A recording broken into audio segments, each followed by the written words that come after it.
هل تعلم عزيزي المشاهد أنه يمكنك مشاهدة كل برامج الآرامية من خلال وسائل بث متعددة، منها أبل تي في، أمازون فاير تي في، سمارت تي فيز، سمارت فونز، آيباد، آي بي تي في بوكسز، راكو بوكس، كرومكاست. هذا بالطبع أنه يمكنك تحميل تطبيق الآرامية من خلال الأب ستور الخاص بجهازك.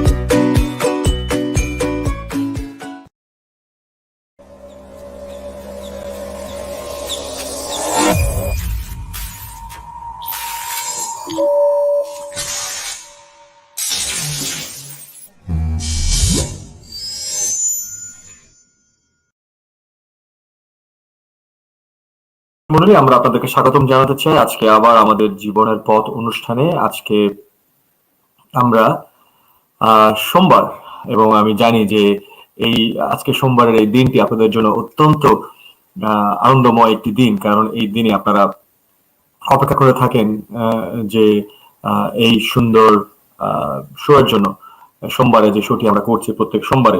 এবং আমরা জানি সুপ্রিয় দর্শক মন্ডলী যে এর মধ্যে থেকে আপনারা বিভিন্নভাবে আপনারা শিখছেন প্রভুর বাক্যের, প্রভুর কথা সম্পর্কে আপনারা জানছেন, এবং এই জন্য আপনাদেরকে আমরা ধন্যবাদ দিই। আমরা গৌরব করি ঈশ্বরের যে আমাদের সুন্দর সুযোগ এবিএনের মধ্যে দিয়ে আমরা পেয়েছি, যার মধ্যে দিয়ে এই প্রোগ্রাম আমরা সুন্দর করে করতে পারি এবং সেই সাহায্য তিনি আমাদেরকে করেছেন, সেজন্য আমরা ধন্যবাদ করি প্রভুকে। এবং আজকে আমরা সেই লোকলিখিত সুসমাচার তার 21 অধ্যায় আমরা আজকে আলোচনা করব, এবং সেখানে খুব চমৎকার চমৎকার কিছু গল্প রয়েছে। এবং আজকে আমাদের সঙ্গে রয়েছেন ঠিক একইভাবে আমাদের মিস্টার প্রদীপ মালাকার। মিস্টার প্রদীপ মালাকার, আপনি কেমন আছেন? আপনি ধন্যবাদ দিই, আপনাকে স্বাগতম জানাতে চাই আজকে আমাদের এই অনুষ্ঠানে, জীবনের পথ অনুষ্ঠানে। এবং আপনার ধন্যবাদ দিতে চাই যে আপনি বিগত 1 বছর আমাদের অনুষ্ঠানের সঙ্গে আপনি যুক্ত রয়েছেন, বিভিন্ন ভাবে আপনি আমাদেরকে সাহায্য করছেন যারা সুন্দরভাবে আমরা এটি করতে পারি। এবং আজকে আমরা আলোচনা করব লোকলিখিত সুসমাচার তার 21 অধ্যায়, এবং যেখানে খুব সুন্দর সুন্দর কিছু গল্প, সুন্দর সুন্দর কিছু ঘটনা রয়েছে।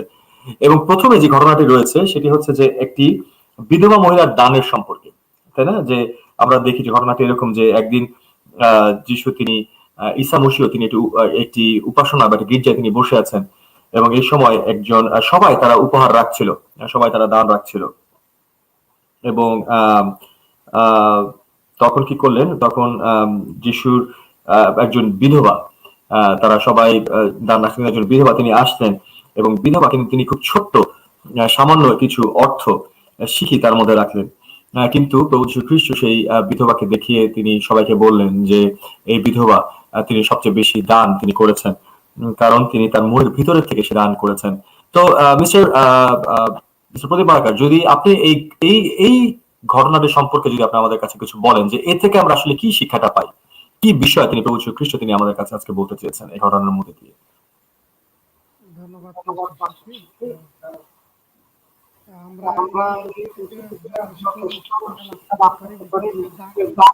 দানের উপর দানশীলতা, মানুষ দান করে বিভিন্ন ভাবে, এবং আমরা জানি কেউ কেউ বলে যে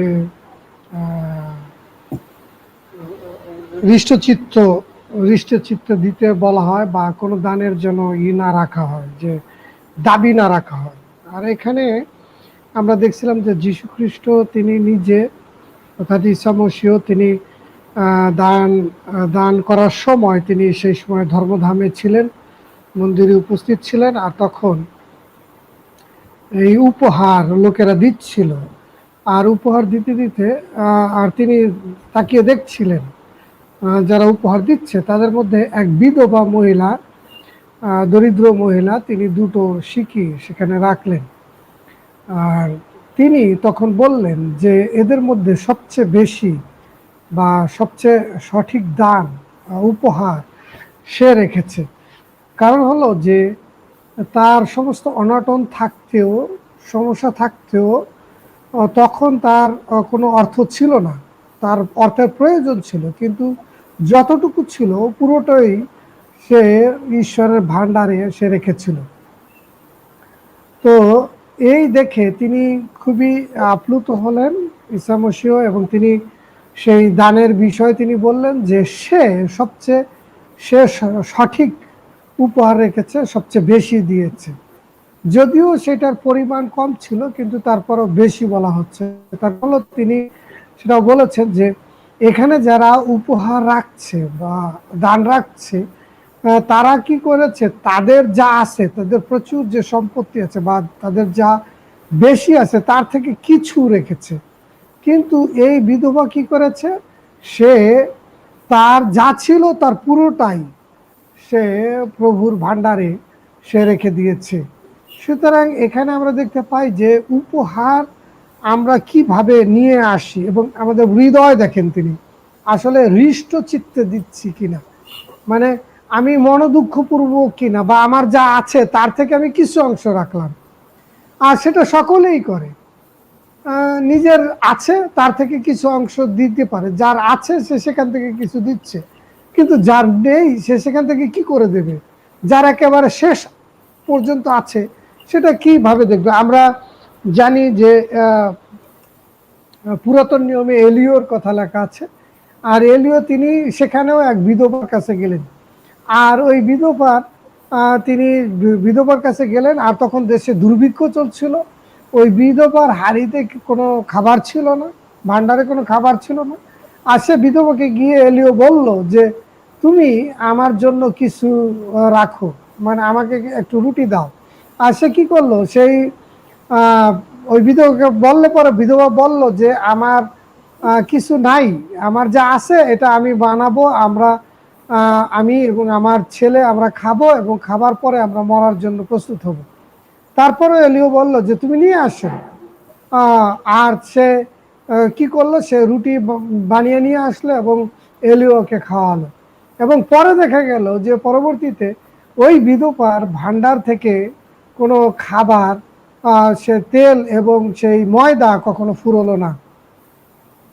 এখানে আমরা দেখি যে এইভাবে একজন যার আছে একেবারে শেষ অংশটা দিয়ে দেওয়া ঈশ্বরের কাজের জন্য, বা ঈশ্বরের ভান্ডারে রাখা, ঈশ্বরের লোকদেরকে দেয়া, এটা কিন্তু খুব টাফ ব্যাপার, এটা সবার পক্ষে সম্ভব নয়।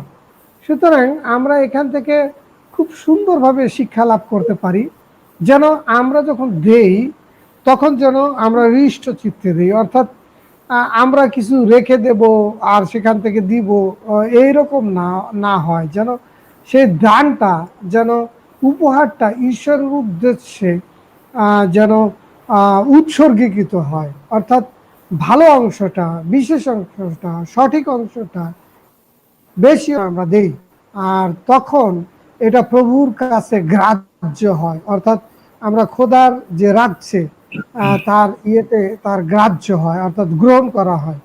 সুতরাং উপহার থেকে আমরা এখান থেকে এই বিধবার কাছ থেকে শিখতে পারি যে বিধবা কিভাবে দিয়েছে, সে নিজের জন্য না রেখে প্রভুকে দিয়ে দিয়েছে। সুতরাং এটা খুবই বড় উপহার ছিল, যা অন্যদের পক্ষে সম্ভব ছিল না। ধন্যবাদ পাস্টর প্রদীপ, যে এখানে একটি অনেক বড় বিষয় যে আমরা দেখতে পাই যে বিধবা তিনি তার সমস্ত কিছু তিনি দিলেন, এবং আমরা দেখি যে ঈসা মসীহ তিনি অনেকবার তিনি বলেছিলেন যে একটি উটের একটি সূচের ছিদ্র দিয়ে যাওয়া সহজ হবে, কিন্তু একজন ধার্মিকের সে স্বর্গরাজ্যে প্রবেশ করা অনেক কঠিন হবে। তো এইখানে আমরা সক্রিয় দর্শক মূল্য এখানে যেটি আমরা দেখি যে দেখা গেছে যার অনেক আছে সে দেখানোর জন্য কিন্তু সে দিচ্ছে, কিন্তু সে বিধবা মহিলা তার অনেক কিছুই নেই, সে খুব সামান্য তার যা কিছু ছিল সেটি তিনি হৃষ্টচিত্তে দিচ্ছেন। তো এখানে আমার মনে হয় প্রদীপ যে হৃষ্টচিত্তে যেটি দেয়া, তাই না, আমাদের নিজের মন থেকে যেটি আমরা দিচ্ছি, সেটি অত্যন্ত গুরুত্বপূর্ণ। কি বলেন? আমাদের নিজেদের মন থেকে যদি আমরা দিতে চাই। এখানে আসলে ওইটাই মূল কথা ছিল যে যারা দিচ্ছিল তারা দেখানোর জন্য দিচ্ছিল যে আমি দিচ্ছি, সবাইকে দেখাচ্ছে যে আমি দিচ্ছি বা আমার আছে, আমি দিতে পারি, এরকম ব্যাপার ছিল। কিন্তু এই এই মহিলা সে হৃষ্টচিত্ত, অর্থাৎ মনোদুঃখ পর্যন্ত, মনোদুঃখ নিয়ে না। অনেক সময় আমরা দিলাম ও এটা তো কমে গেল, ঠিক না? সুতরাং এখানে মনোদুঃখ নিয়ে সে দেয়নি, কিন্তু সে হৃষ্টচিত্ত, অর্থাৎ সে ঈশ্বরকে যখন দিয়েছে সে খুশি মনেই সেটা দিয়েছে। আর এখানে যে লোকেরা দিচ্ছিল তারা কিন্তু লোক দেখানো ধার্মিকতা পালন করছিল, লোক দেখানো দানশীলতা দেখাচ্ছিল, যে তারা দিচ্ছে সেটা মানুষের যেন দেখতে পায়। এমনকি অনেক সময় তারা দেখিয়ে দিত যে কি পরিমাণ দিচ্ছে, বেশি দিচ্ছে, সেটা তারা প্রকাশ করতে চাইতো বা প্রকাশ করত। সুতরাং এই বিধবা সে কি করছে, যে তার ছিল এটা লুকিয়ে, বলা যায় যে অনেকটা মানে কেউ না দেখতে পায় সেইভাবেই দিচ্ছিল, যে প্রভু যেন এটা গ্রহণ করেন বা প্রভু এটা গ্রহণ করবেন কিনা, ঠিক না? কিন্তু এটা একটা চ্যালেঞ্জ ছিল ওই মহিলার কাছে যে সে এটা দিতে পারবে কিনা। সুতরাং আমাদের থাকলে সেটা দেওয়া আর চ্যালেঞ্জ নিয়ে দেওয়া এটা কিন্তু এক বিষয় নয়। তো এইখানে এই জন্য এই লোক দেখানো তার ছিল না, এটা তার একেবারে হৃদয় থেকে, হৃদয়ের অন্তঃস্থল থেকে সে তার প্রভুর ভান্ডারে তার উপহার রাখছিল। এবং এখানে আরো কয়েকটা ব্যাপার আছে, যে আমরা যদি পরের পদে যদি আমরা যাই, সেখানে 5 পদে যদি আমরা দেখি, সেখানে বলা আছে যে শিশুদের মধ্যে কয়েকজন উপাসনা ঘরের বিষয়ে আলোচনা করছিলেন। তারা বলছিলেন, সুন্দর সুন্দর পাথর ও দানের জিনিস দিয়ে দালানটা কেমন সাজানো হয়েছে, তাই না? কিন্তু যিশু যদি তাদেরকে বললেন, 6 পদে যদি দেখি, যিশু বলেন, তোমরা তো এই সমস্ত দেখছো, কিন্তু এমন দিন আসবে যখন একটা পাথরের উপরে একটা পাথরও থাকবে না, সমস্ত ভেঙে ফেলা হবে। তাই না? আমরা এখানে দেখি যে এখানে শিষ্যরাও কিন্তু একই ভুলই তারা করলেন, তাই না? তারা একটি উপাসনা ঘরে তারা গেলেন এবং সেখানে সুন্দর সুন্দর পাথর, দামি পাথরের দিকে তাদের দৃষ্টি হচ্ছিল, যেখানে দানের জিনিস সুন্দরভাবে সাজানো হয়েছে, মানে বাহ্যিক যে জিনিসগুলো, তাই না, বাহ্যিক জিনিসগুলো দেখছিল। কিন্তু এখানে ওই যে উপাসনা ঘরে, সেখানে কোনো উপাসনা হচ্ছিল না, বা সেখানে কোনো মানে সেখানে শুধু সবকিছু সুন্দর ছিল, পাথর সুন্দর ছিল, তাই না, সমস্ত কিছু সুন্দর ছিল, তো সেই উপাসনা গৃহে কিন্তু আসলে যিশু ছিলেন না।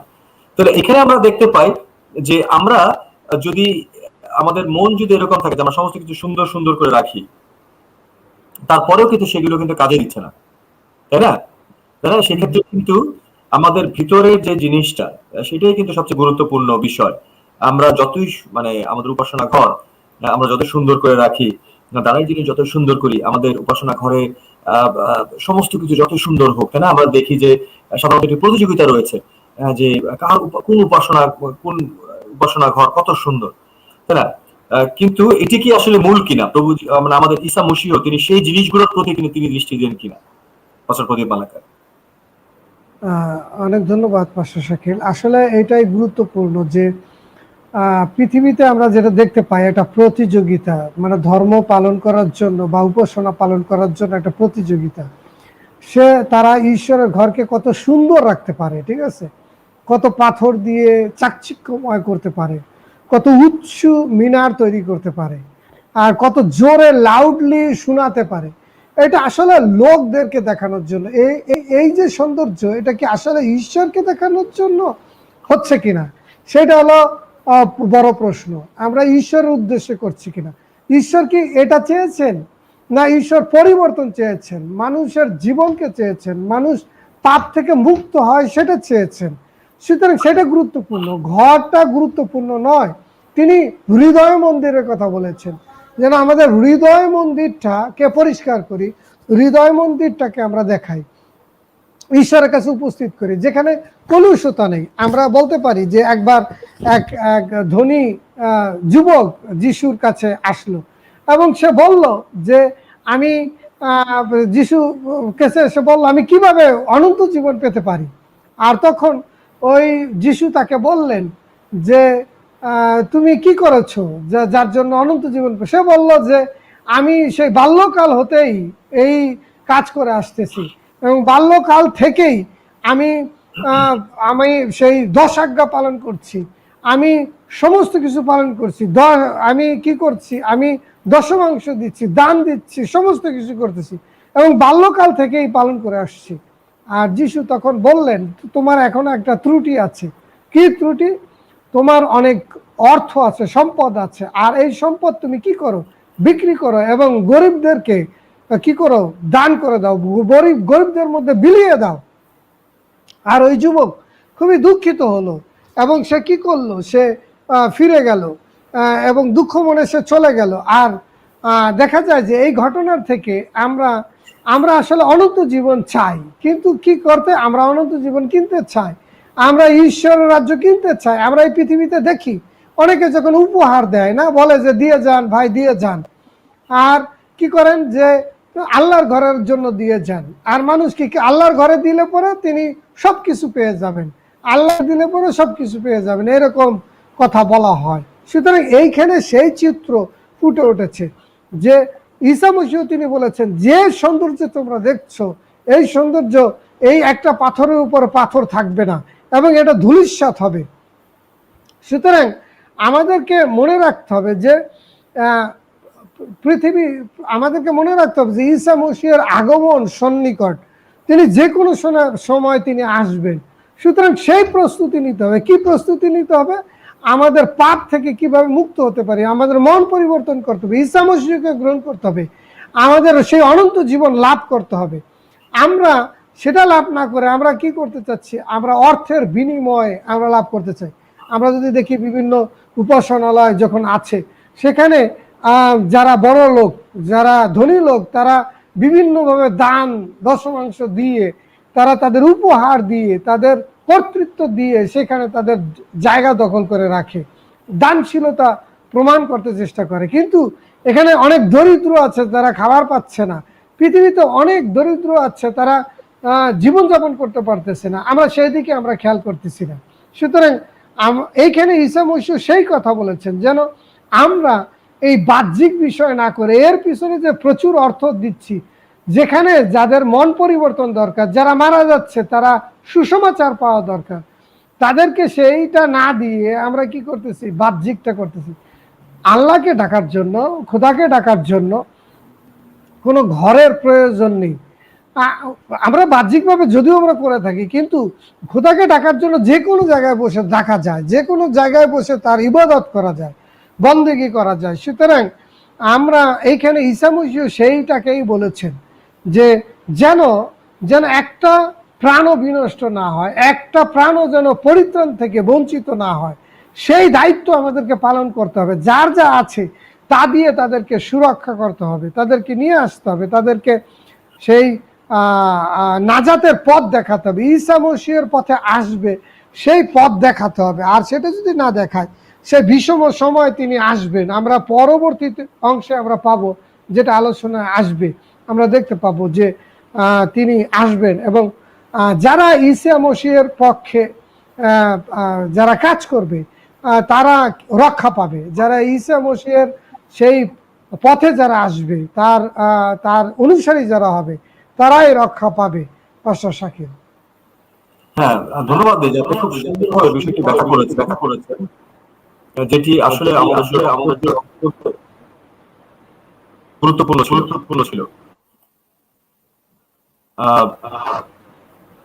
এখানে আমি আরেকটি বিষয় আমি বলতে চাই, সেটি হচ্ছে যে শিষ্যরা কিন্তু 7 পদে তখন জিজ্ঞেস করলো যে এই যে প্রভু যীশু খ্রিস্ট যে তিনি বললেন যে পাথর ভেঙে ফেলা হবে বা ভেঙে যাবে, শিষ্যরা কিন্তু বুঝতে পারেনি যে ঈসা মসীহ তিনি কি বলছেন, এবং তারা জিজ্ঞেস করেছিল যে কখন এই ঘটনাগুলো ঘটবে, কিভাবে আমরা এই ঘটনাগুলো আমরা বুঝবো, তাই না?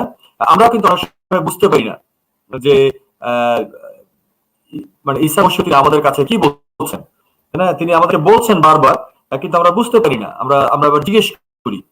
তো আমরা সবচেয়ে উত্তম পন্থা কি প্রতিমা যদি আমাদের কাছে বলেন যে এই যে শেষ সময়, তাই না, আমরা কিভাবে আমাদের নিজেদেরকে প্রস্তুত হতে পারি বা প্রস্তুত রাখতে পারি আমাদেরকে ঈসা মসীহের জন্য? আর আমরা আসলে নিজেদেরকে প্রস্তুত রাখতে পারি এই কালাম দেখে, এই কালাম থেকে আমরা অনেক শিক্ষা লাভ করতে পারি। পরবর্তী পদে আপনারা যদি দেখি আমরা 8 পদে লেখা আছে, আর তিনি কহিলেন, দেখিও ভ্রান্ত হইও না, কেন অনেকে আমার নাম ধরিয়া আসিবে। প্রথমত পৃথিবীতে আমরা যদি দেখি যে ঈসা মসিহার নাম ধরে সারা পৃথিবীতে কিন্তু অনেকেই আসছে, যারা তারা নিজেরা দাবি করে বা করবে যে আমি সে ঈসা মসিহ বা আমি নাজাত দাতা, এইভাবে অনেকে আসবে। সুতরাং সেই সময় আমাদেরকে চিনতে হবে যেন আমরা বুঝতে পারি যে ঈসা মসিহ কে। সুতরাং এই এই সময়টা বিষম স্বর্ণময়টা বোঝার জন্য আরো বলা হয়েছে যে সময় সন্নিকট, তোমরা তাদের মানে আমরা যেন তাদের পিছনে না যাই যারা এই ভ্রান্ত শিক্ষা দিবে। দুইটা বিষয় ঘটবে, একটা হলো ভ্রান্ত শিক্ষক আসবে, দ্বিতীয় হলো পৃথিবীতে বিভিন্ন রকম চিহ্ন কার্য ঘটবে, পৃথিবীতে গন্ডগোল শুরু হবে, যুদ্ধের দামামা বেজে উঠবে। ঠিক আছে, যেন আমরা সেই বিষয়গুলি সতর্কতার সহিত অনুধাবন করি, সতর্কতার সহিত খেয়াল করি যে পৃথিবীতে বিভিন্ন ঘটনা শুরু হবে, কিন্তু এটাই শেষ নয়। একথা কিন্তু 9 পদে বলা হয়েছে যে কিন্তু তখনই শেষ নয়, কিন্তু তারপরে আরো আরো বৃহৎ ঘটনা, প্রাকৃতিক দুর্যোগও শুরু হবে, এবং এই দুর্যোগের মধ্যে দিয়ে বিভিন্ন ঘটনা ঘটবে এবং মানুষ তারা কি করবে, তারা ভয় পেয়ে যাবে, তাদের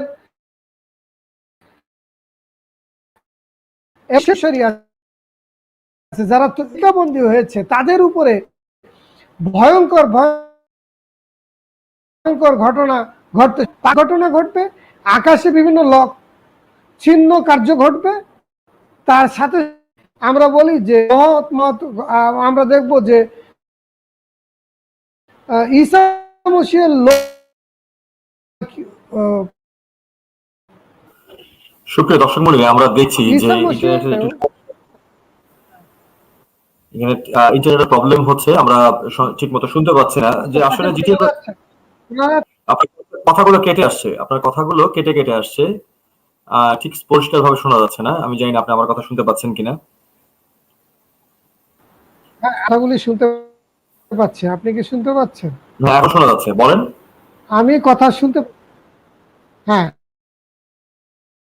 এবং এই শেষ আমরা এটা বলছিলাম যে মানুষের উপরে বিভিন্ন রকম তাড়না ঘটবে,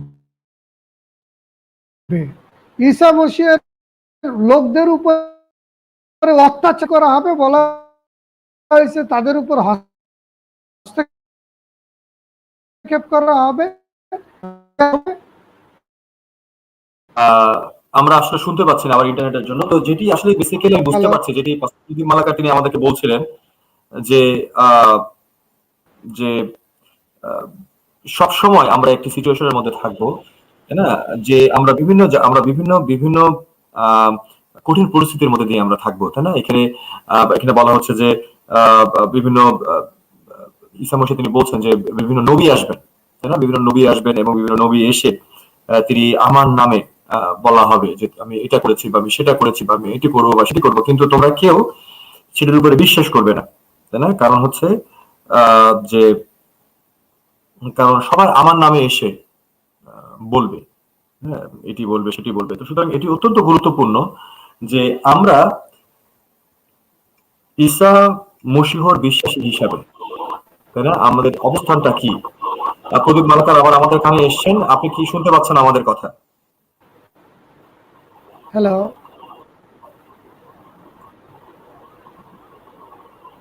আপনি কি শুনতে পাচ্ছেন?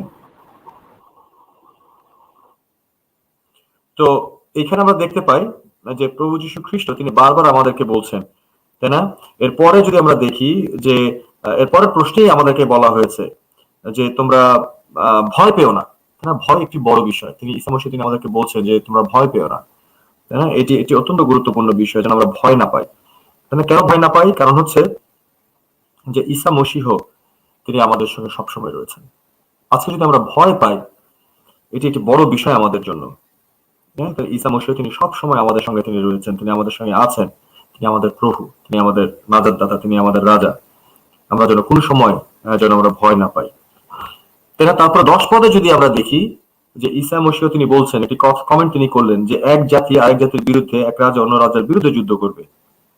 হ্যাঁ? এবং আমরা কিন্তু দেখি যে সেই 2000 বছর আগে ঈসা মসীহ তিনি যেটি বলেছিলেন, আমরা কিন্তু সেটির বাস্তবায়ন আমরা দেখেছি। এবং এটি একটি অত্যন্ত চমৎকার সত্য আমাদের বাইবেলে, যে সব সময় যেটি আমরা দেখি আমাদের বাইবেলে সেটি সব সময় আছে। পাস্টর প্রদীপ মালাকার, আমরা আলোচনা করছিলাম 10 পদ নিয়ে, যেখানে যিশু তিনি বলেছেন, ঈসা মসীহ তিনি বলছেন যে এক জাতি আরেক জাতির বিরুদ্ধে যুদ্ধ করবে, এক রাজ্য অন্য রাজ্যের বিরুদ্ধে যুদ্ধ করবে। এবং আমরা কিন্তু 2000 বছর পরেও কিন্তু আজকে আমরা একই জিনিস দেখছি, তাই না? সেটি কিন্তু হচ্ছে। এটি নিয়ে যদি আপনি কিছু বলেন যে ঈসা মসীহর এই যে ভাববাণী আমরা আজকে সত্যি আমাদের জীবনে আমরা আসছি, সেটা আমরা দেখতে পাচ্ছি। হ্যাঁ, পাস্টার শাকিল, আমি দুঃখিত যে ভূমিকম্প হবে, দুর্ভিক্ষ হবে, আকাশে বিভিন্ন রকমের ঘটনা ঘটবে 10 এবং 11 পদে, সেটি নিয়ে যদি আপনি আমাদের কাছে কিছু বলেন। হ্যাঁ, এটা একটা হলো একদিকে প্রাকৃতিক যেমন দুর্যোগ বাড়বে, সাথে সাথে মানব সৃষ্ট যে যুদ্ধ দামামা বেজে উঠবে।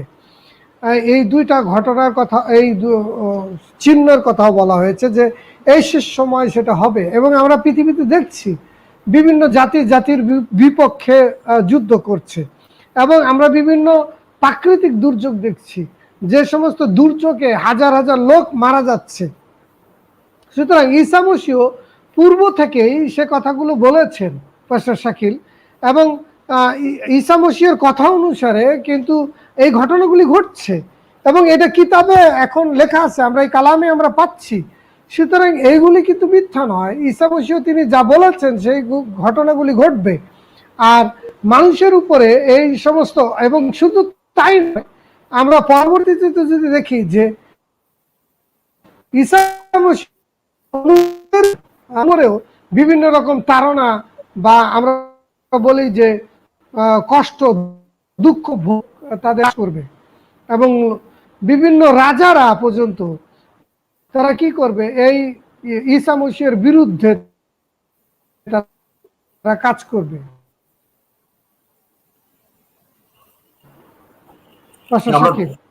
হ্যাঁ, এটা আসলে সত্যি কথা। এবং আমরা দেখি বর্তমানে কিন্তু বিভিন্ন জায়গায় যুদ্ধ হচ্ছে, বিভিন্ন জায়গায় কিন্তু বিগ্রহ হচ্ছে, তাই না?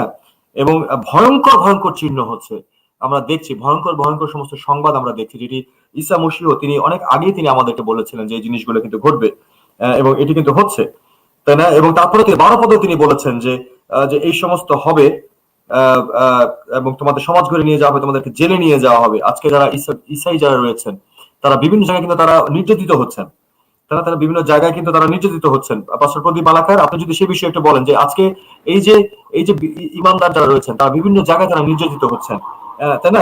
যেটি ঈসা মসীহ কিন্তু অনেক আগেই তিনি বলেছিলেন, তাই না? এবং সেটা কিন্তু এখন হচ্ছে। পাস্টর প্রদীপ মালাকার, সেই বিষয়ে যদি একটু বলেন আমাদের কাছে।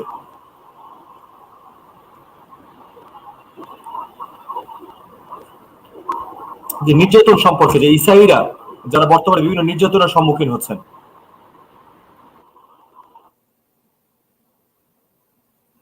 আমি মনে করছি যে আবার নেটের সমস্যা। তো আমরা দেখতে পাই, সুপ্রিয় দর্শক মন্ডলী, যে ঈসাই যারা রয়েছেন তারা কিন্তু বিভিন্ন জায়গায় তারা নির্যাতনের শিকার হচ্ছেন। আমরা জানি না যে কিভাবে এটি সমাধান করা যায়, কিন্তু যুগে যুগে যারা ঈসাই ছিলেন তারা কিন্তু নির্যাতনের শিকার তারা হয়েছেন, এবং এই শিকার মধ্যে তারা রয়েছেন। Dear viewers, we will take a break. আমরা ছোট্ট বিরতি নিব, এবং এই বিরতির পরে আমরা আরো এক্সাইটিং বিষয় নিয়ে আমরা আলোচনা করব, এবং বিভিন্ন বিষয় আমাদের সঙ্গে আছেন প্রদীপ মালাকার। আশা করি যে নেটের সমস্যার সমাধান হয়ে যাবে, এবং আমরা একসঙ্গে সবাই এই বিষয় নিয়ে আলোচনা করতে পারবো। We will be back after a short break. Thank you very much. Be with us. Dear ABN viewers, we thank God for the new year 2021 and the new beginning. It is the year to go forward with the Great Commission, as the Word of God tells us, to go forth making disciples and teaching them to obey everything Jesus commanded us. Matthew 28:19. In 2021, ABN is going forward with the discipleship program. We have committed ourselves to start recording discipleship lessons in 15 languages. This project is an extensive endeavor that will take 18 months to accomplish. We need your continuous prayers and financial support in order to achieve this goal. The one who plants and the one who waters work together for the same purpose, and both will be rewarded for their hard work. 1 Corinthians 3:8.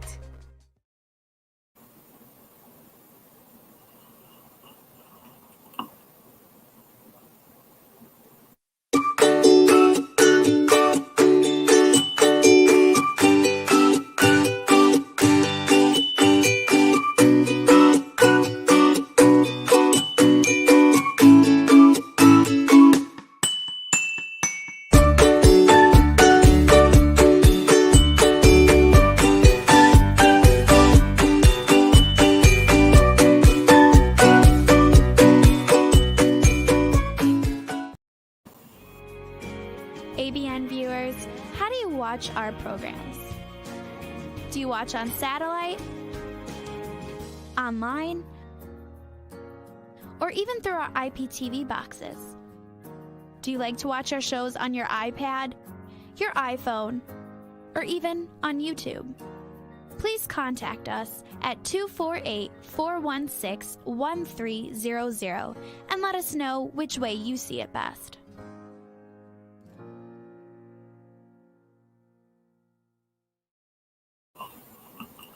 ধন্যবাদ সুপ্রিয় দর্শক মণ্ডলী, আমরা বিরতির পর আবার ফিরে আসলাম এবং আমরা আলোচনা করছিলাম লোকলিখিত সুসমাচার তার 21 অধ্যায় নিয়ে, এবং সেখানে ঠিক এর আগেই আমরা বলছিলাম যে ঈসা মসীহ তিনি বলছিলেন শেষ দিনে কি কি বিষয় হবে, সেখানে যুদ্ধ হবে, বিভিন্ন আকাশে বিভিন্ন কিছু দেখা যাবে, মহামারী হবে, এবং সেই বিষয়গুলো আমরা দেখছিলাম। এবং আমরা বলছিলাম যে অত্যাচারিত হবে যারা ঈসা মসীহকে, যারা ঈসা মসীহর যারা অনুসারী হবেন তাদেরকে বিভিন্নভাবে তাদেরকে অত্যাচার করা হবে, এবং সেটি আমরা দেখেছি। রাজাদের সামনে নেওয়া হবে, শাসনকর্তাদের সাথে নেওয়া হবে, এবং আমাদেরকে বিভিন্নভাবে আমাদের জন্য এটি করা হবে। তো পাস্টার প্রদীপ মালাকার, আপনি আমাদের সঙ্গে আছেন এখনো?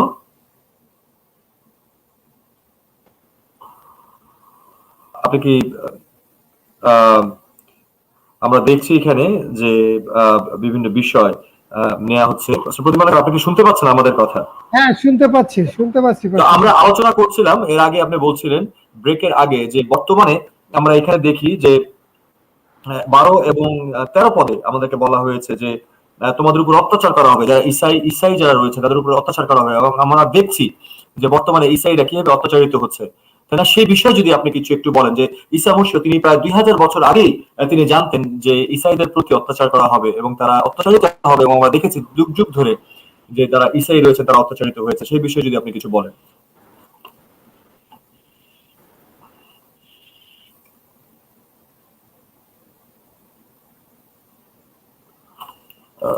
সুপ্রিয় দর্শক মন্ডলী, আমরা দেখতে পাচ্ছি আবার এই যে নেটের সমস্যা, এবং আমরা আলোচনা করছিলাম সেখানে এই বিষয়ে, এবং তারপরে বলা হয়েছে যে আমরা যদি নিজের, তারপরের পদে আমাদেরকে বলা হয়েছে তোমরা এখনই মনে মনে ঠিক করে ফেলো, নিজের পক্ষে কথা বলবার জন্য তোমরা আগে থেকে তৈরি হবে না, কারণ আমি তোমাদের এমনও জ্ঞান বুঝিয়ে দিব যার উত্তরে তোমাদের সত্যরা কিছু বলতে পারবে না এবং তা অস্বীকারও করতে পারবে না। তাই না? এখানে একটা চমৎকার জ্ঞানের কথা বলা হয়েছে। আমরা দেখেছি যে ঈসা মসীহ তিনি আমাদেরকে বিভিন্ন জ্ঞানের বিষয়ে তিনি আমাদেরকে বলছেন, তাই না? যেন সেই জ্ঞান যেন আমরা নিতে পারি, এবং সেই জ্ঞান যেন আমাদের মধ্যে যেন থাকে, এবং সেইভাবে যেন সেই জ্ঞান আমরা যেন আমাদের জীবনে যেন আমরা পাই, এবং এই জ্ঞান আমরা যে ঈসা মসীহ যে জ্ঞান আমাদের মধ্যে ছিল, তাই না, সেই জ্ঞান আমাদেরকেও পেতে হবে, তাই না? এবং সেই জ্ঞান যেন আমাদের কাছে আসে, এবং সেই জ্ঞান আমরা কোনোভাবেই আমরা অস্বীকার করতে পারি না। এবং তারপর বলা হয়েছে 16 পদে বলা হয়েছে যে তোমাদের মা বাবা ভাই বন্ধু আত্মীয় স্বজনেরা তোমাদেরকে ধরিয়ে দিবে, তাই না? এবং হয়েছে, কিন্তু আমরা দেখতে পাচ্ছি যে কিভাবে বর্তমানে ইসরায়েলরা তারা তাড়িত হচ্ছে, তাই না? ইসরায়েলরা বর্তমানে তারা তাড়িত হচ্ছে, ইসরায়েলরা আমাদের জন্য তারা বিভিন্ন ভাবে তারা নির্যাতিত হচ্ছে, তাই না? এবং আমরা পরিবারের মধ্যে, এবং ঈসা মসীহ তিনি এর আগে তিনি বলেছেন যে আমি যে শুধুমাত্র তোমাদেরকে সংযোগ করাতে এসেছি তা নয়, আমি এসেছি যেন পিতার সাথে পুত্রের যেন একটা বিভেদ সৃষ্টি হয়। তাহলে ঈসা মসীহ তিনি বারবার বলেছেন যে এই জিনিসগুলো হবে এবং এই জিনিসগুলো আমি তোমাদের জন্য আমি করব। তো আমাদের এখানে প্রদীপ মালাকার এসছে, আমি জানি না যদি আপনার ইন্টারনেটের সমস্যা হয় আপনি আপনার ডিভাইসটাকে আপনি একবার রিস্টার্ট করতে পারেন, কম্পিউটারে বা যেটাতে আপনি ব্যবহার করছেন, কারণ আপনার কথা শুনতে পাচ্ছেন কিন্তু আজকে আপনার ইন্টারনেট অনেক সমস্যা হচ্ছে। তো এখন আমরা আপনার কথা শুনতে পাচ্ছি না। তো যদি আপনি আমাদের কাছে যদি একটু বলেন, শোনা যাচ্ছে? ঈসা মসীহ তিনি বলেছেন, আমরা এর আগে আলোচনা করছিলাম নির্যাতন সম্পর্কে, কিন্তু তিনি বারবার বলেছেন যে 16 পদ অনুযায়ী তোমাদের মা বাবা ভাই বন্ধু আত্মীয় স্বজনদেরকে তোমাদেরকে ধরিয়ে দিবে, তাই না? আমরা যারা ঈসাই আমাদের নিজেদের পরিবাররাও আমাদের বিপক্ষে দাঁড়াবে। সেই বিষয়ে যদি আপনি কিছু বলেন। পাস্টার শাকিল, আমি আপনাকে বলতে চাই, বারবার ডিস্টার্ব হলেও আমি এই অংশটা বলতে পেরে আমি মনে করি যে আমাদের এটা শুধু এখন নয়, যখন ছিলেন তখন থেকেই শুরু হয়েছে এই অত্যাচার। ঈসা মসীহের অনুসারীদের উপরে। এবং আমরা জানি যে তার যে সাহাবী ছিল, প্রত্যেক সাহাবীকে মৃত্যুবরণ করতে হয়েছে মানুষের অত্যাচারে, এবং এখনো হচ্ছে। এবং আমি যদি আপনাকে বলি, বাংলাদেশেও আমরা আমাদের যারা ঈসাই আছি তাদের উপরে কিন্তু যথেষ্ট অত্যাচার হচ্ছে। আমি কিছুদিন আগেও আমার জানা মতে, এবং আমি আসলে এইভাবে বলতে চাই না, তারপরও এটুকু বলতে পারি যে আমাদের এক ভাই, সে প্রভুকে, ঈসা মসিহকে গ্রহণ করে সে পালিয়ে বেড়াচ্ছে সারা দেশে, এবং তাকে হত্যা করার জন্য তারা ঘোষণা করেছে অলরেডি যে যেখানে পাবা তাকে হত্যা করবা। সুতরাং এটা হচ্ছে, কিন্তু সে তা নিজে বেরিয়ে আসছে তাই নয়, তার পরিবারও এখানে যেটা লেখা আছে, ঠিক তার পরিবার থেকেও তার উপরে তারা চাচ্ছে না যে সে ঈসা মসিহের অনুসারী থাকে। এবং সেই ভাই, সে প্রভুকে খুব ভালোভাবে জেনেছে, এবং আমি বলি যে তিনি মাদ্রাসা থেকেও পড়ে বেরিয়েছেন। সুতরাং সে সেই সম্পর্কে খুব ভালো জানে, এবং তিনি সমস্ত কিছু জানার পরেই, জেনে শুনেই সে ঈসা মসিহের অনুসারী হয়েছেন। এখন তার উপরে মৃত্যুর যে ভয় তার উপর রয়েছে, এবং তাকে ঘোষণা করা হয়েছে অলরেডি, তার এলাকার লোকজন এবং এলাকার হুজুররা তারা ঘোষণা করেছে তাকে যেখানে পাওয়া হবে সেখানে তাকে হত্যা করা হবে। তো এইভাবে হচ্ছে। ইভেন আমরা দেখছি যে সেই ঈসাইদের যে ঘরগুলি রয়েছে, মোনাজাতের ঘরগুলি রয়েছে, সুতরাং সেখানে তারা গিয়ে নামাজ পড়ছে এবং সেই সমস্ত দখল করছে, কিতাবগুলি তুলে নিয়ে যাচ্ছে, পুড়িয়ে দিচ্ছে, ধ্বংস করতেছে, এবং যা ইচ্ছা তাই হচ্ছে। এবং এটা যদিও সরকার স্বীকৃত না, আপনারা উপরে আপনি দেখবেন যে 12 পদে লেখা আছে যে তোমরা রাজাদের ও শাসনকর্তাদের সম্মুখে নিতে হইবে। এখনো আমাদের রাজারা, শাসনকর্তারা পর্যন্ত ঈসাইদেরকে হত্যা করবে, বা তারা যদিও রাষ্ট্রীয়ভাবে ঘোষণা না করলেও আমরা দেখতে পাই যে ঈসাইদের উপরে এই তাড়না কিন্তু আছে।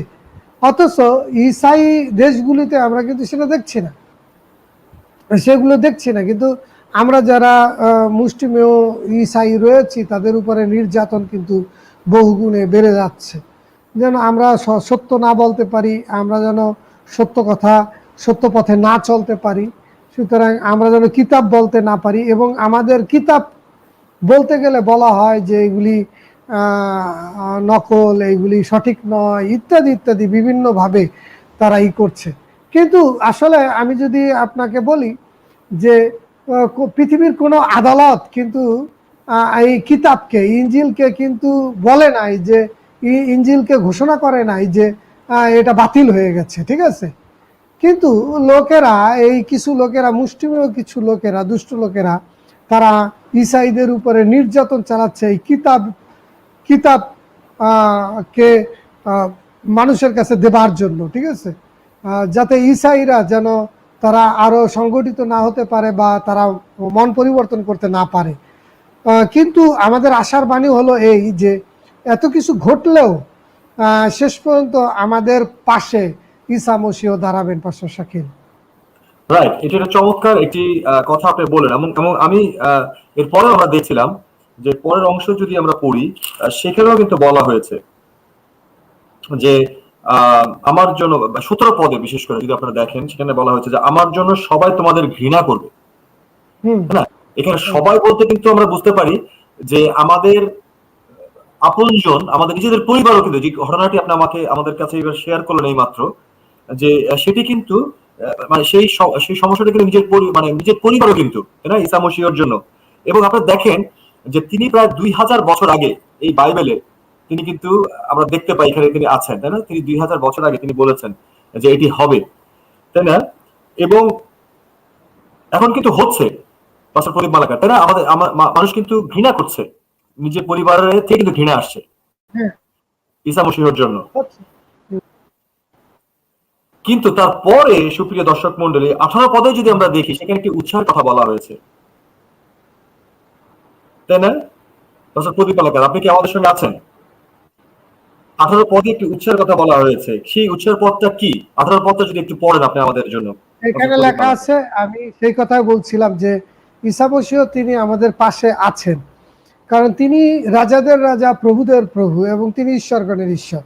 সুতরাং এখানে তিনি বলেছেন, কিন্তু তোমাদের মস্তকের একগাছি কেশও নষ্ট হইবে না, তোমরা নিজ নিজ ধৈর্যে আপন আপন প্রাণ লাভ করিবে। আমাদেরকে বলা হয়েছে যেন আমরা মন্দের পরিশোধে মন্দ না করি, আমরা যেন অন্যদেরকে এই প্রতিশোধ না নিতে যাই, কিন্তু আমরা ধৈর্য ধরে যেন অপেক্ষা করি, সেই কথা বলা হয়েছে পাস্টার শাকিব। সুতরাং এটা আমাদের রাইট রাইট। এবং 19 পদে কিন্তু আরো চমৎকার জিনিস বলা হয়েছে, তোমরা স্থির থাকলে, তাই না, তোমাদের সত্যিকারের জীবনের পূর্ণতা লাভ করবে। রাইট, আমাদেরকে ধৈর্য সহকারে এটা মোকাবেলা করতে বলা হয়েছে, যেন আমরা অত্যাচার না করি।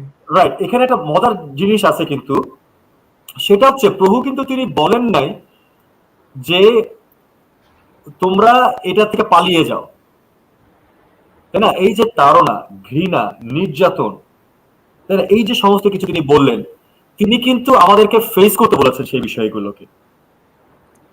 রাইট, এবং তার কারণে তিনি বলেছেন তোমরা স্থির থাকলে, তার মানে আমরা যদি এত কিছুর পরে যদি আমরা ঈসা মসীহতে স্থির থাকি, তাইলে আমাদের জীবনের সত্যিকারের পূর্ণতা আমরা লাভ করব। সেই সেই সেই বিষয় নিয়ে আপনি কিছু বলতে চান কিনা পাস্টার প্রদীপ?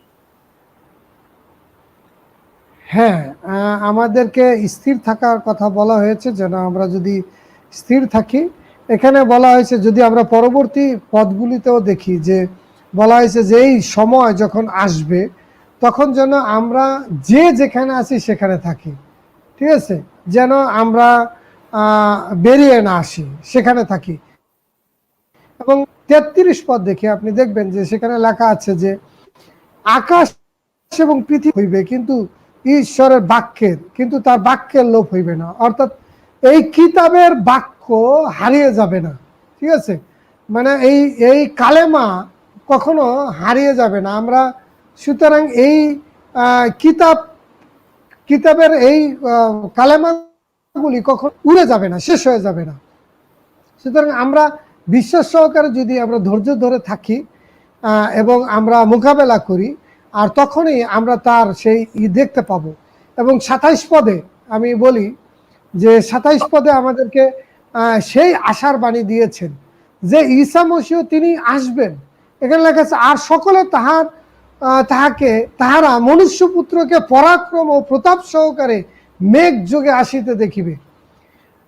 আমি এখানে একটা কথা জোর দিয়ে বলতে চাই, পৃথিবীতে যত নবী রাসূলগণ এসেছেন, বা আমরা বলি যে নবীরা এসেছেন, তাদের মধ্যে ঈসা মসীহ অন্যতম, এবং তিনি একমাত্র আবার ফেরত আসবেন, কিন্তু অন্য কোনো নবীরা আসবেন না, কারণ তারা এই পৃথিবীতে তারা মানুষের দ্বারা জন্মগ্রহণ করেছেন, মানুষের দ্বারা তিনি জন্মগ্রহণ করেছেন। সুতরাং তাদেরকে কি হবে বলা হয়েছে, ধুলি থেকে তাদেরকে তৈরি করা হয়েছে, ধুলিতে প্রতিক্রমণ করবে, অর্থাৎ ধুলিতে তারা মিশে যাবে, আর ফিরে আসার কোনো সুযোগ নাই।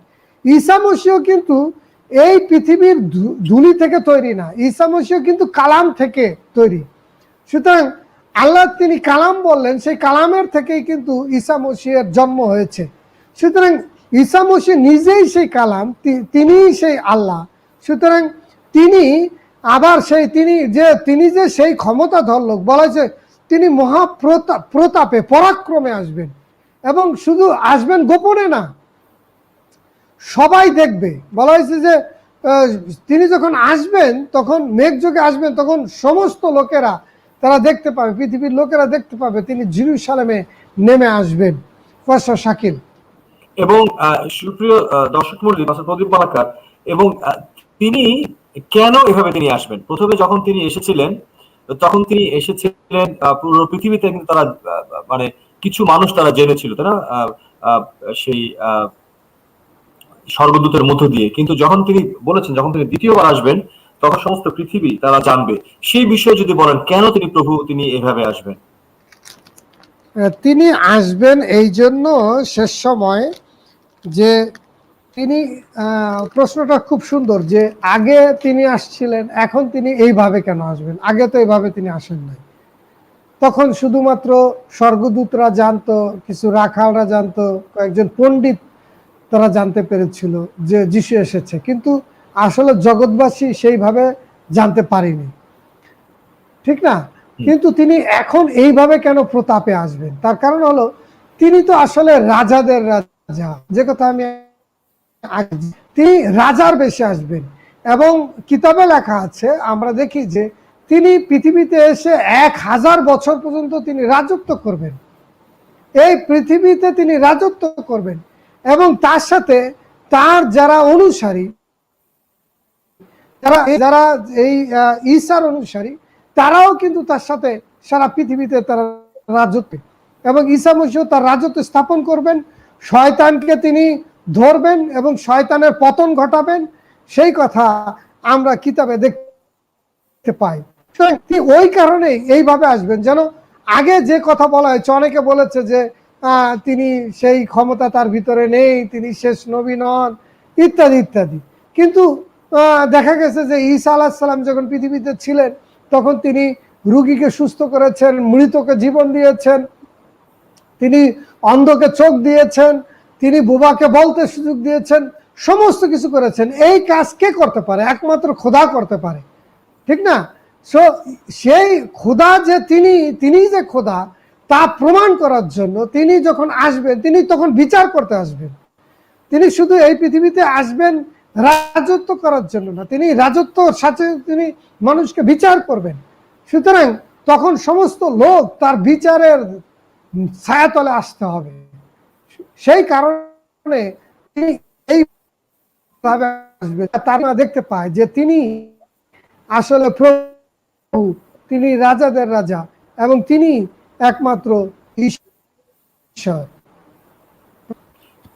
এখানে আরেকটি বিষয় সুপ্রিয় দর্শক মণ্ডলী আমরা দেখি, যেটি ঈসা মসীহ তিনি বলেছেন যে তিনি যখন প্রথমে এসেছিলেন, তিনি কিন্তু একজন মেষের মতন, তাই না, নীরবে হামলি তিনি এসছেন, তাই না?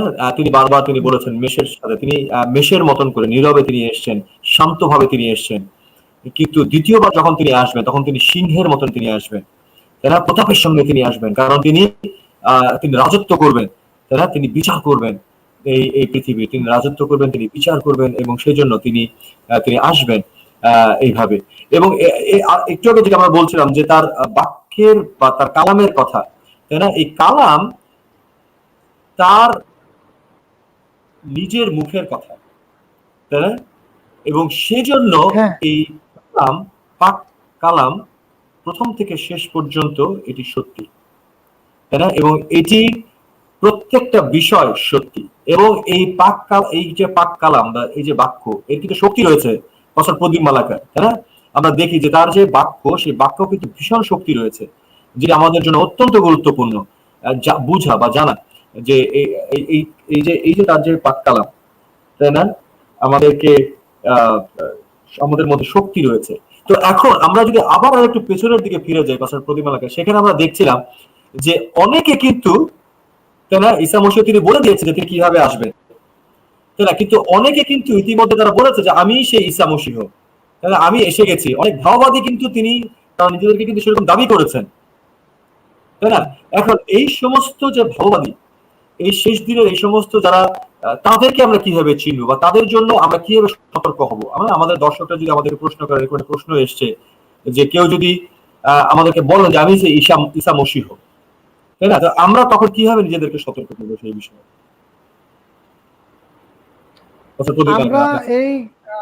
আমরা এই কালাম থেকেই কিন্তু সতর্ক হতে পারি। এই কালামেই কিন্তু আমাদের স্পষ্ট ধারণা দিয়েছে ঈসা মসীহ তিনি কিভাবে আসবেন। এইখানে কিন্তু স্পষ্টভাবে তিনি ধারণা দিয়েছেন যে তিনি যখন আসবেন মেঘ যুগে, মেঘ রথে তিনি আসবেন, এবং সমস্ত চক্ষু তাকে দেখতে পাবে। আর যারা এসেছে তারা কিন্তু সেই চোরের বেশে এসেছে বলা হয়েছে। আমরা জানি যে ইরান থেকে বাহাউল্লাহ তিনি এসেছেন, তিনি বলেছেন যে আমি সেই ঈসা মসীহ, হ্যাঁ। এবং সেই থেকে আমরা দেখছি বাহাউল্লাহর থেকে বাহাই ধর্ম পর্যন্ত এখন পৃথিবীতে প্রচলিত একটা ধর্ম হিসেবে বাহাই ধর্ম প্রতিষ্ঠিত হয়েছে।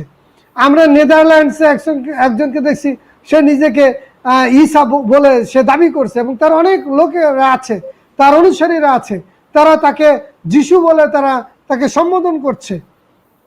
কিন্তু আমরা তাদেরকে কিভাবে চিনব?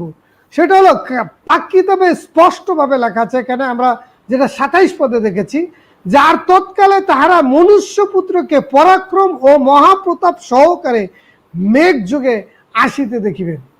সুতরাং তিনি যে আসবেন তার একটা স্পষ্ট চিত্র আমরা দেখতে পাই।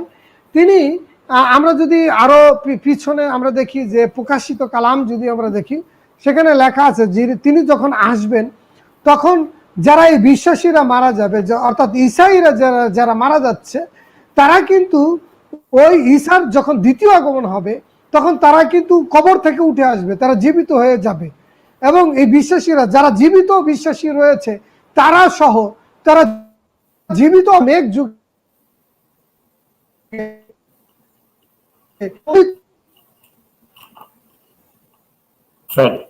আমরা আমার ইন্টারনেট সমস্যা পড়লাম। শুনতে পাচ্ছেন আমার কথা? হ্যাঁ, কেটে যাচ্ছিল কিন্তু শোনা যাচ্ছে। হ্যাঁ, আবার বলেন।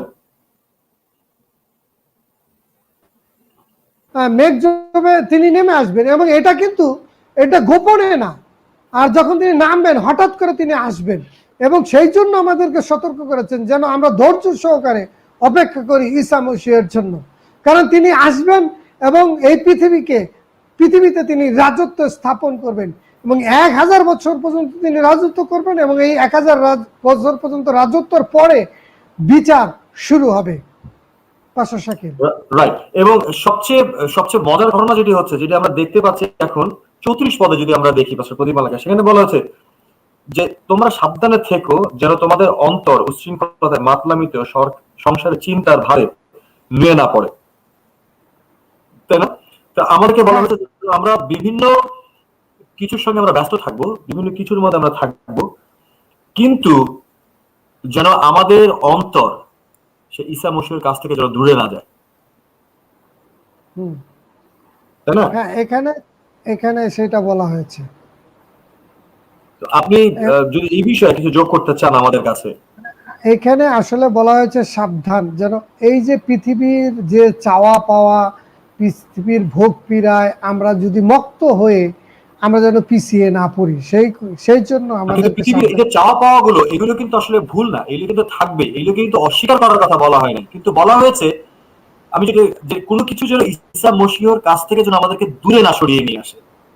রাইট, মানে আমরা যদি বলা হয় যে না, যখন কেউ মদ খায় সে তখন কি মাতাল হয়, ঠিক আছে? আমার পৃথিবীতে আমার খাদ্যের প্রয়োজন আছে, বস্ত্রের প্রয়োজন আছে, আমার বাসস্থানের প্রয়োজন আছে, বা অন্যান্য জিনিসপত্রের প্রয়োজন আছে, কিন্তু সেটা যদি মক্ততামি হয়, মানে সেটার জন্যই যদি আমরা সমস্ত কিছু করি এবং ঈসা মসিহকে ভুলে যাই, ঠিক আছে, সেটা যদি প্রধান হয়ে যায় আমাদের কাছে, সেই কথা বলা হয়েছে যেন আমরা এই মত্ততায়, অর্থাৎ এই নেশায় মুক্ত না হই, পৃথিবীর অর্থের নেশায় যেন মুক্ত না হই। অর্থ আমাদের প্রয়োজন আছে, কিন্তু অর্থের জন্য যেন আমরা ঈসা মসিহকে ভুলে না যাই, সেই কথা বলা হয়েছে। পাশা শাকিল, রাইট। এবং তারপরে 36 পদে আরো সুন্দর জিনিস বলা হয়েছে। এখানে বলা হয়েছে যে সজাগ থেকো এবং সবসময় প্রার্থনা করো যেন যা কিছু ঘটবে তা পার হয়ে যেতে মনুষ্যপুত্রের সামনে দাঁড়াতে তোমার শক্তি পাও। অদ্ভুত বিষয় বলা হয়েছে যেন আমরা সজাগ যেন থাকি, তাহলে এই যে বিষয়গুলোর কথা বলা হলো আমাদের কাছে, তাই না? সেই এই যে বিভিন্ন কিছু হবে, আমরা অত্যাচারিত হব, আমরা সেগুলোকে তিনি অস্বীকার করতে বলেননি, কিন্তু তিনি বলছেন যেন আমরা সজাগ থাকি এবং যেন আমরা প্রার্থনা করি, তাই না? যেন সমস্ত কিছু পার হয়ে আমরা যদি এটি 35 পদের শেষে 36 পদে বলা হয়েছে যেন মনুষ্যপুত্রের সামনে দাঁড়াতে যেন আমরা পারি। তাই না? কি অদ্ভুত কথা পাস্টার প্রদীপ মালাকার, আপনি যদি একটু দেখেন সেখানে বলা হয়েছে সজাগ থাকতে এবং প্রার্থনা করতে, তাই না? আমরা অনেক সময় গান করেছি সেরকম গান, জেগে থাকো বলেন প্রভু, করো সদা প্রার্থনা। রাইট। পাস্টার শাকিল, এইটা হলো যে যেন আমরা ওই যেটা আমরা আগের পদে দেখেছি যে যেন আমরা ধৈর্য ধরে থাকি, অর্থাৎ যেন এই পৃথিবীর যে চাহিদাই আমাদেরকে মূল বিষয় না হয়, কিন্তু আমরা কি করি, সাথে সাথে যেন আমরা প্রার্থনায় জেগে থাকি, কিতাবের এই কালাম সম্পর্কে সতর্ক থাকি যে কালামে কি লেখা আছে। অনেকে বলতে পারে যে আমি আসছি, আমি সেই ঈসা মসীহ, কিন্তু কালাম সেই ব্যাপারে কি বলে সেটা আমাদেরকে জানতে হবে, কারণ এটাই হলো আমাদের একমাত্র দলিল। এই দলিল অনুসারে আমাদেরকে বুঝতে হবে, এবং প্রার্থনাটা আমাদের শক্তি যোগায়, আমাদের ধৈর্য সহ্য হয়, যেন আমরা ঈসা মসীহের কাছে আমরা যেন নিবেদিত থাকি, এবং আমরা যদি সেই সৎভাবে জীবনযাপন করে প্রার্থনায় জেগে থেকে এবং আমরা সেই দানশীলতায় জেগে থেকে, ঠিক না, আমরা বুঝে সত্য পথে থেকে যদি আমরা স্থির থাকি, সেটাকে বলা হয়েছে দাঁড়িয়ে থাকা বা শক্তিমান হওয়া। অর্থাৎ এইগুলি ঈসা মসীহের কাছে আমাদের পরিচয় বহন করবে যে ঈসা মসীহ তিনি আমাদেরকে সেই সময় সুরক্ষা করবেন কিনা, আমরা সেই ঈসা মসীহর সাথে আমরা সেই মেঘযোগে নিত হতে পারবো কিনা। ঠিক আছে, সেই কথা বলা হয়েছে। সেই জন্য আমরা যেন সতর্ক সহিত থাকি, যে পৃথিবীর ফাঁদ থেকেও সতর্ক থাকি এবং প্রার্থনায় সজাগ থাকি, যেন শুধু আমরা বিশ্বাস করলাম তাই না, যেন আমরা আমাদের ইবাদতে, ঠিক আছে, আমরা জেগে থাকি, যেন আমরা তার কাছে সবসময় মোনাজাতে আমরা জেগে থাকি। সেই কথা বলা হয়েছে পাস্টার শাকিল। রাইট। এবং এবং আসলে কিন্তু মানে আমরা একটি গুরুত্বপূর্ণ বিষয় যে আমরা কিন্তু এখনই সেই খোদার রাজ্যের মধ্যে কিন্তু আমরা এখনো আছি, তাই না? অনেকে আমরা চিন্তা করতে পারি যে এখানে বলা আছে যে আমরা যদি 31 পদের শেষে যদি আমরা দেখি যে যখন তোমরা এই সমস্ত করতে দেখবে তখন বুঝতে পারবে যে ঈশ্বরের রাজ্য কাছে এসে গেছে। তাই না? আমরা কিন্তু খুব কাছে আছি ঈশ্বরের রাজ্যের, তাই না? আমাদের কিন্তু সবসময় সজাগ থাকা প্রয়োজন, যেন আমাদের যে কোনো পরিস্থিতিতে যেন আমরা সজাগ থাকতে পারি, এবং যেন আমাদের যে কোনো পরিস্থিতিতে যেন আমরা আমাদের নিজেরা যেন আমরা সতর্ক থাকি, যেন সজাগ থাকি, যেন খ্রিস্টের মধ্যে যেন সবসময় আমাদের থাকা হয়। তাই না? আপনি কি এই বিষয়ে আপনি কিছু বলতে চান কিনা পাস্টার প্রদীপ মালাকা? এটা সজাগ থাকতে, মানে এই পৃথিবীর আমরা যা দেখেছি এই 21 অধ্যায়ে আমরা যা দেখলাম যে প্রাকৃতিক দুর্যোগ থেকে শুরু করে মানবকৃত যে যুদ্ধ বিগ্রহ, জাতির উপর জাতি তারা যুদ্ধে নেমে পড়বে বা তাদের ভিতরে কলহ শুরু হবে, এবং এই প্রাকৃতিক কিছু দুর্যোগও আসবে যেগুলি খুব ভয়াবহ থাকবে। এইগুলি কিন্তু আমাদেরকে ওই কথা প্রমাণ করে যে ঈসা মসীহের আগমনের কথা প্রমাণ করে। অর্থাৎ ঈসা মসীহ যখন চলে আসবেন তখন তো তার সেই রাজ্য এই পৃথিবীতে প্রতিষ্ঠিত হবে, অর্থাৎ তখন এই রাজ্য আমরা পৃথিবীতে দেখতে পাবো। সুতরাং তার যে আসার যে চিহ্ন এইগুলি বহন করবে, এবং আকাশেও অনেক চিহ্ন কার্য প্রকাশিত হবে। এই সমস্ত অদ্ভুত অদ্ভুত চিহ্ন এবং এই সমস্ত যুদ্ধ বিগ্রহ আমরা দেখে বুঝতে পারবো যে ঈসা মসীহের আগমন খুবই কাছে এসে গেছে। যেন এই কিতাব অনুসারে এটা বুঝে আমরা সতর্ক থাকি, প্রলোভনে না পড়ি, এবং আমরা বিশ্বস্ততার সহিত আমরা যেন দাঁড়িয়ে থাকি, আমরা ঈসা মসীহকে যেন জলাঞ্জলি না দেই। পাস্টার শাকিল। হ্যাঁ, এবং এই জন্য এটাই আমাদের গুরুত্বপূর্ণ বিষয়, যেন সেইভাবে আমরা ঈসা মসীহর দিকে যেন আমরা আগাতে পারি, এবং যখনই আমরা সামনের দিকে আগাবো আমাদের নিজেদেরকে আমরা শক্ত করব, তখনই আমাদের জন্য সেটি সুবিধা হবে। সুপ্রিয় দর্শক মণ্ডলী, আজকে আমরা শেষ পর্যায়ে চলে এসেছি আমাদের আলোচনার, এবং আমরা আপনাদেরকে ধন্যবাদ দিই যে আপনারা আমাদের সঙ্গে ছিলেন। আমরা আলোচনা করেছি আজকে একটি গুরুত্বপূর্ণ বিষয় নিয়ে, যেটি আমাদের জন্য আমরা লোকলিখিত সুসমাচারের প্রায় শেষের দিকেও চলে এসেছি। আমরা আগামী সপ্তাহে আমরা লোকলিখিত সুসমাচার তার 22 অধ্যায় পড়বো, এবং আমরা খুব একটা সুন্দর সময়, কারণ আমরা ঈসা মসীহর যে মৃত্যুর যে সময়টি, আমরা সেই সময়ের কাছাকাছি চলে এসেছি প্রতিমালাকা, তাই তো, তাই না? এবং আমরা আগামী সপ্তাহে আমরা আলোচনা করবো যে তাকে মেরে ফেলার যে সিদ্ধান্ত হয়েছে সেই বিষয়টি, সেই বিষয় নিয়ে আমরা আলোচনা করবো, এবং আমরা দেখতে দেখতে আমরা লোকলিখিত সুসমাচারের পুরো বিষয়গুলো নিয়ে আমরা আলোচনা করলাম। তো সুপ্রিয় দর্শক মণ্ডলী, আপনারা আমাদের সঙ্গে থাকবেন, আগামী সপ্তাহেও আমরা আসবো এবং এই বিষয়গুলো নিয়ে আমরা আলোচনা করব। So be with us dear viewers, next week আমরা একই সময় একইভাবে আমরা আপনাদের কাছে আসবো। আমাদের সঙ্গে থাকবেন, আপনারা ভালো থাকবেন, সুস্থ থাকবেন। আপনারা বাইরে যখন যাবেন দয়া করে মাস্ক পরবেন, হাত পা ভালো করে ধুবেন, যেন আপনারা এই সময়ে যেন আপনারা সতর্ক থাকতে পারেন। আমাদেরকে সতর্ক এবং সজাগের কথা বলা হয়েছে বাইবেলে। আমরা জাগতিক ভাবে এবং আত্মিক ভাবে আমরা সতর্ক থাকবো, আমরা সজাগ থাকবো। ভালো থাকবেন, দেখা হবে আগামী সপ্তাহে। ধন্যবাদ।